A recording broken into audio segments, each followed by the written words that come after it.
grow a moustache for a good cause. Movember, a combination of the words moustache and November, was created back in 2003. It's an annual month-long event during the month of November to raise awareness of prostate cancer and other men's health issues. The Movember movement began in Australia, has since spread to a number of countries across the globe and is enjoying growing success. The Movember Facebook page for America has over 42,000 fans, the British one around 60,000, and a little under 40,000 members for the Canadian page. The instigators of Movember make great use of all the online tools available to reach the widest audience possible.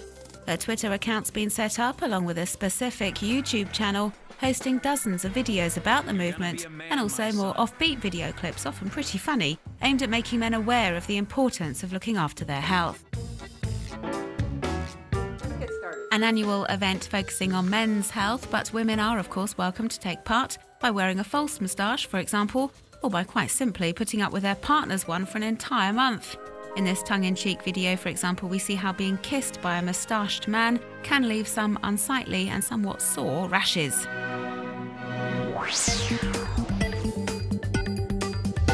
Social networks featured very prominently in the US presidential campaign. The two main candidates made great use of these tools to win over voters and update supporters, as did the people of America, to make their voices heard.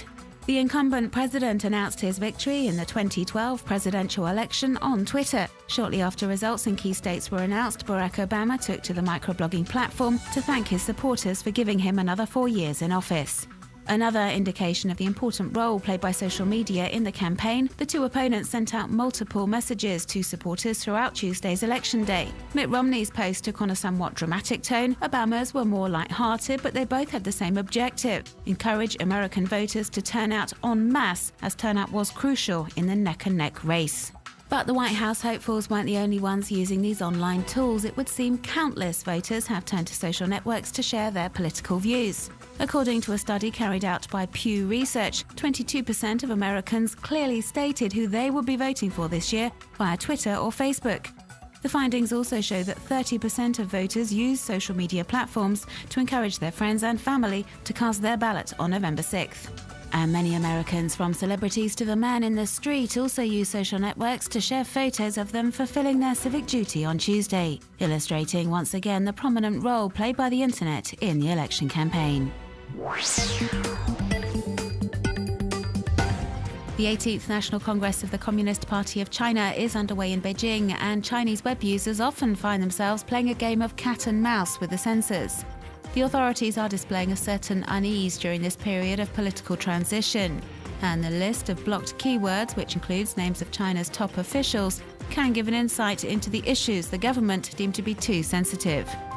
Sites like Facebook and Twitter are blocked in China, and local companies have developed similar services that are easier to monitor. Yes, Beijing is well aware of the influence of social networks and is even trying to use them as a propaganda tool. For the 18th Congress, the Xinhua news agency, China's official press agency, has set up a platform compiling tweets from state media journalists covering the event. Communist Party officials are being encouraged to interact with citizens via social networks.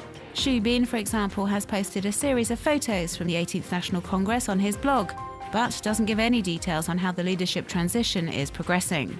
The Chinese authorities have even hired an army of web users to post pro-regime comments on the web in a bid to guide public opinion. These internet commentators have been dubbed the 50-cent party, in reference to the 50 Chinese cents they're said to be paid for each favourable post.